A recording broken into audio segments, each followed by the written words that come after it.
Hello and welcome to ONTV News. I'm Ian Locke. The primary election took place on August 7th, and Lake Orion residents were asked to make some big decisions regarding local political races and millage proposals. Despite the important issues on the ballot, voter turnout was light this year, with most precincts in Orion only drawing 30 to 40% of registered voters, and a few precincts drawing as little as 20 to 30%. The same was true for the rest of Oakland County, with most precincts only drawing between 10 and 50% of registered voters. During our live election coverage, Joe Johnson caught up with Township Clerk Penny Schultz to talk about this year's turnout. We had about 90% of those ballots that we sent out. We sent about 2,500 AV absentee voter ballots out, and we received just over 2,200. So we've had a lot of interest in absent voter balloting, but I think at our precincts overall, the turnout was low, and I'm disappointed in that. I really love to see all the voters come out and vote in every election, but we had maybe around 300 or better in most of our precincts, so I'm hoping that that goes up for the general election in November. You can view complete voter turnout information by visiting Oakland County's election results page by cruising to our homepage at orionontv.org and clicking on the election results link. Before we take a look at the township races, we'll see the results from all of the 4 millage proposals on the August 7th ballot. First up, Oakland County Art Institute Authority, or as it's better known, the DIA millage. This millage is intended to benefit the Detroit Institute of Arts. The Oakland County Board of Commissioners voted in May to create an Art Institute Authority that would be responsible for submitting the millage question and monitoring the use of its funds. Voters in Wayne, Macomb, and Oakland counties approved the DIA millage proposal. In Oakland County, the proposal gained 63.68% yes votes and 36.32% no votes. In all, 225,000 Oakland County residents voted on the proposal. .02 mills will be levied from Oakland County taxpayers for a period of 10 years. At .02 mills, the taxpayer owning a home with a taxable value of $100,000 will be expected to pay approximately $20 a year. The revenue from this mill will provide financial support to the DIA, and in turn, residents and school groups from Oakland County will be allowed to visit without paying general admission. The millage is expected to generate approximately $9.8 million in the first year. The other 3 millage proposals on Tuesday's ballot were related to safety services in the Orion area. The proposed fire millage renewal asked voters to reapprove the .9916 mill for 4 years beginning in December of 2012. The proposal passed by a large margin, with 79.3% of voters voting yes, while just 20.6% of residents voting no. Approval of this proposal authorizes the levy of approximately .9916 per 1,000 of taxable value on all property in the township and the village. The levied revenue will help provide fire protection service to both the township and village, including the purchase of new equipment and buildings. It is estimated that this proposal will result in authorization to collect approximately $1.2 million in the first year. The final 2 millages on the August 7th ballot were the proposed police millage renewal and the proposed additional police millage. Although the renewal and the addition were broken into 2 separate proposals, both needed to pass in order to maintain current staffing levels. Both millages were approved by Orion residents, but not quite by the same margin. The renewal was approved by a vote of 75% to 24%, while the additional millage gained only 51.8% yes votes.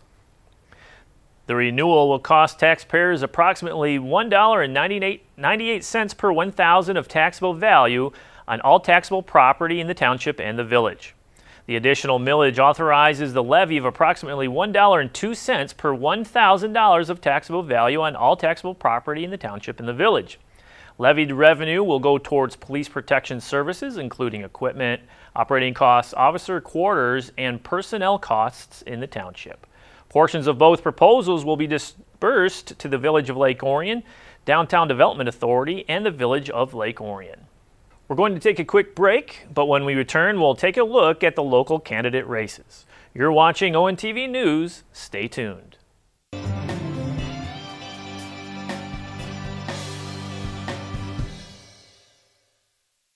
We want a Habitat home. I love working on my Habitat home.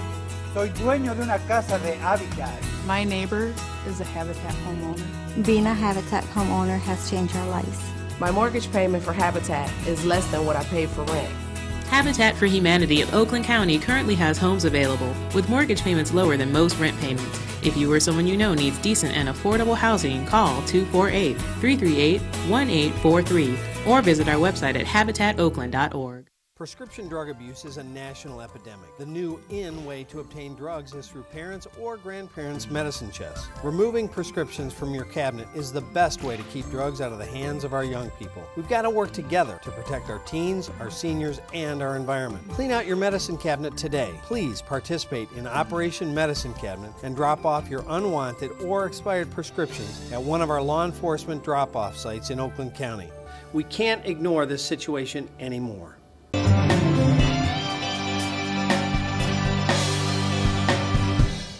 Welcome back to ONTV News. I'm Ian Locke. Well, we turn our attention now to the local candidates' races in Orion Township. In the township trustee race, there were 4 open seats and 5 candidates. Incumbent trustees Michael Flood, John Steimel, and Neil Porter were all seeking re-election, while the 4th seat was being vacated by interim trustee DRC Gonzalez, who decided against seeking the seat again. Newcomers Donnie Steele and write-in candidate Mike Toth were also in the mix for one of the 4 trustee seats. And the results: in the end, the 3 incumbent candidates retained their positions, while Donnie Steele will be filling the void left by Gonzalez. All 4 winning candidates garnered nearly the same amount of votes, with write-in candidate Michael Toth receiving only 2.54%. The race for township clerk came down to incumbent Penny Schultz and write-in candidate Elaine Haynes. Penny Schultz was the runaway winner, gaining 98.7% of the votes. Penny has been clerk since 2008 and has worked for the township in some capacity since 1989. Township treasurer was the tightest race on Tuesday. Incumbent Alice Young was up against Mark Thurber. Young has been treasurer of the township for the past 8 years, but Thurber came away victorious, gaining 54.06% of the vote. Young was close behind with 45.59%. The race most residents had their eye on was the race for township supervisor. Incumbent candidate Joanne Van Tassel was up against Chris Barnett. Van Tassel was appointed supervisor in June 2011 after the seat was vacated by Matt Gibb. The race wasn't as close as most people thought it would be, with Barnett winning with 65.38% of the vote. Van Tassel gained 34.3%. On Tuesday night, Township Supervisor candidate Chris Barnett and Township Treasurer candidate Mark Thurber were surrounded by family, friends, and supporters as the numbers slowly trickled in. ONTV's Joe Johnson crashed the party and brings us this story. After the polls closed on Tuesday evening, supporters of Chris Barnett and Mark Thurber gathered at Oscar's Bar and Grill on Baldwin Road to await the results as they were posted on Oakland County's website. The candidates were joined by friends and family as well as township trustees and community leaders, including former township supervisor Matt Gibb. As the numbers trickled in, it soon became apparent that Barnett's numbers were doubling that of his rival, incumbent supervisor Joanne Van Tassel. Thurber's numbers were a little closer, but he managed to maintain a narrow lead over township treasurer Alice Young. The numbers from the absentee ballots were the last to be reported, well past 11 p.m. It was Chris's brother, Brian Barnett, who happens to be the mayor of Rochester Hills, who announced the final numbers to the eager crowd of supporters. Let me tell you what our support has done. The final results for the supervisor race: Joanne Van Tassel, 1,794, 1,794. Chris Barnett, 3,400.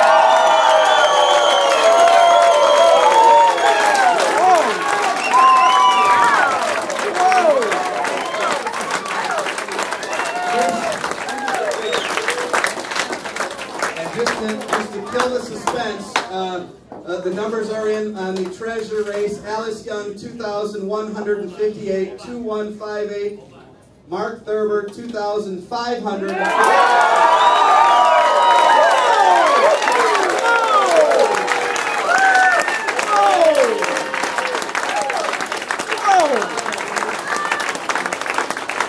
It's not about me. It never was about me. It's about what our community can be and will be.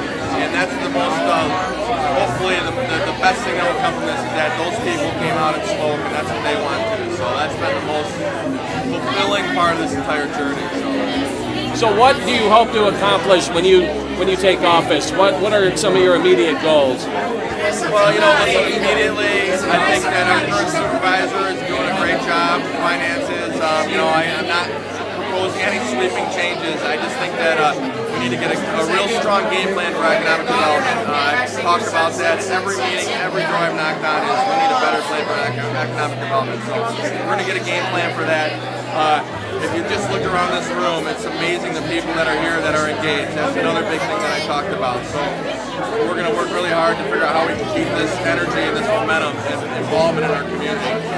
So those are the first two big things that we're really focused on. Well, first, I can't thank everyone enough for all their support. It was a great team effort. We had a lot of people coming out and making a statement that we do need change. Can I send a little bit of a tremor to the township? It really shook the dust off. And this is an opportunity for myself and Chris Barnett to really build a legacy going forward for younger people in the township that we can be proud of. What the people that are here in this room, they're supporting you, they're behind you. What can you say about the people who are behind you this whole time? Oh, well, we've had a tremendous outpouring of effort from so many people here. They're innumerable. I mean, I have to thank, obviously my wife. She's been a tremendous support of my neighbors, and it really has been a widespread community effort. Myself and Chris Barnett, it's really sent a message and brought everybody together, a common cause. Following victory speeches by both Barnett and Thurber, the celebration continued well into the evening with good cause. It was revealed that Barnett won all of Lake Orion's precincts and came up just shy of doubling his rival's votes after the absentee votes were announced. From Oscars in Orion Township, this is Joe Johnson reporting for ONTV News. Thank you, Joe, for that report. Chris Barnett, Mark Thurber, and the other victorious candidates will take the oath of office on Tuesday, November 20th at noon. The first regularly scheduled township board meeting following this swearing-in ceremony is scheduled for Monday, December 3rd. We're going to take another quick break, but when we return, we'll preview our coverage of fall sports. You're watching ONTV News.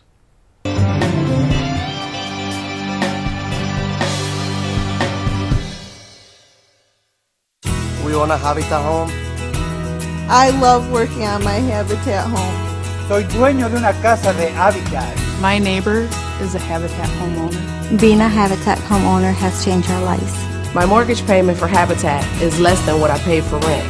Habitat for Humanity of Oakland County currently has homes available with mortgage payments lower than most rent payments. If you or someone you know needs decent and affordable housing, call 248-338-1843 or visit our website at habitatoakland.org. Prescription drug abuse is a national epidemic. The new in way to obtain drugs is through parents' or grandparents' medicine chests. Removing prescriptions from your cabinet is the best way to keep drugs out of the hands of our young people. We've got to work together to protect our teens, our seniors, and our environment. Clean out your medicine cabinet today. Please participate in Operation Medicine Cabinet and drop off your unwanted or expired prescriptions at one of our law enforcement drop-off sites in Oakland County.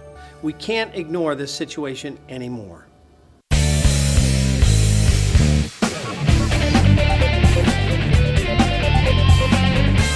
Welcome back to ONTV News. I'm Ian Locke. Now on to sports. Though it's August, the high school sports season is right around the corner. ONTV is looking to once again bring as many games as we can to you this fall. Our sports crews will be hard at work covering not only Dragon football, but we'll also have select varsity soccer matches, swimming meets, and varsity volleyball. Games will be replayed on ONTV Public Access Channel 10, AT&T U-verse Channel 99 on Tuesdays, Thursdays, and Sundays at 7 p.m. and Saturdays at 1 p.m. exclusively on ONTV. Here's a look at ONTV's coverage schedule for the rest of August. LOHS Soccer kicks off the 2012 sports season on Friday, August 17th at 7 p.m. against Lapeer East. This will be the first home game for the new varsity head coach, Curtis Payment. ONTV cameras will be out at LOHS on August 24th for the football home opener against the Wildcats from Oxford at 7 p.m. On August 30th, ONTV cameras will be at the LOHS Natatorium to capture our first swimming meet ever as the Lady Tankers take on Stony Creek at 6 p.m. To close out August, the football team will be traveling to Ford Field to take on Troy Athens. Be sure to contact the LOHS Athletic Department at 248-693-5458 for ticket information. ONTV hopes to have cameras on hand for this game as well. Football is approaching quick, and the Taramina brothers from Between Taraminas will be taping a Dragon football preview show. Head coach Chris Bell will be in the studio giving all of you diehard Dragon fans the lowdown on this year's team. This preview show will run in heavy rotation the week of August 20th, Monday, Wednesdays, and Fridays at 10 p.m. It will also be posted on our YouTube page, so be sure to check it out. We want to thank all of our viewers for tuning into ONTV's Dragon sports coverage. This year's presentations will be better than ever. With more games, new graphics, and live replays, ONTV will now look like the big leagues. So tune in and cheer on our student athletes every week. The election wasn't the only big event happening in Orion this past week. The annual Big Rig Gig took place on Saturday, August 3rd. ONTV's Kayla Brandon has the story. Pull it down. Ready? On Friday, August 3rd, Friendship Park was the location of the Big Rig Gig, an annual township family event that was started in 2003. The park filled with a variety of trucks and vehicles for kids of all ages to climb on and explore. Program supervisor Jennifer Vesna explained the origins of the event. Everybody asked me what was my reasoning for putting this together, and my reasoning was I had a toddler, I had a boy who just loved trucks. So this really came out of that, his love of trucks. What we do is we invite different businesses out that have different kinds of vehicles, construction equipment, trucks, boats, anything that they have that's in common with their business. We invite them out to put them on display and let the kids climb all over them.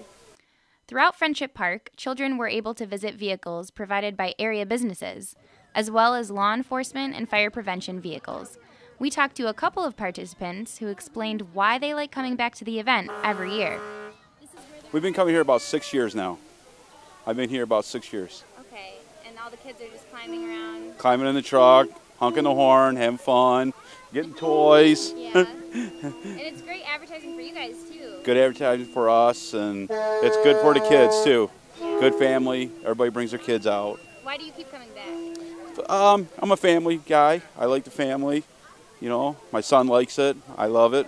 I like seeing the little kids put a smile on their face. For me personally, I have had so much fun in this community. It's a wonderful community. For waste management, it's just always really important for us to be a part of the communities that we service, especially when we have a landfill. So we really want people to know and understand a landfill is a tremendously educational tool. Being out here, these kids love their garbage trucks. They wait every week for the garbage truck to come by and service them. So for them to get up close, sit in the cab, pull the horn, it's just wonderful. It's really great to be here.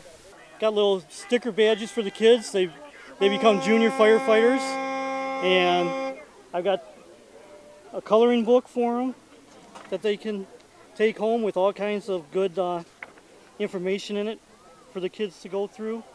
Just giving them all different things, some fire safety, and we give them a fire hat.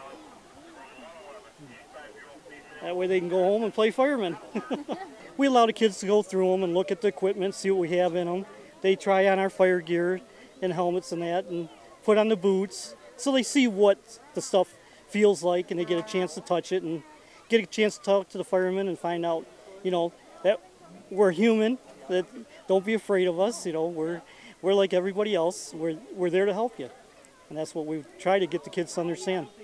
Wow, what a great event at the Big Rig Gig. Kids of all ages come out, and I can't help but feel like a big kid myself sitting up here in this truck. It cost $5 to get in, but it's money well spent. The money raised today helps fund all of the events for Orion Township throughout the year. Reporting from Friendship Park, I'm Kayla Brandon with ONTV News. Well, that's all for this edition of ONTV News. For the crew here at ONTV, I'm Ian Locke, and we'll see you next time.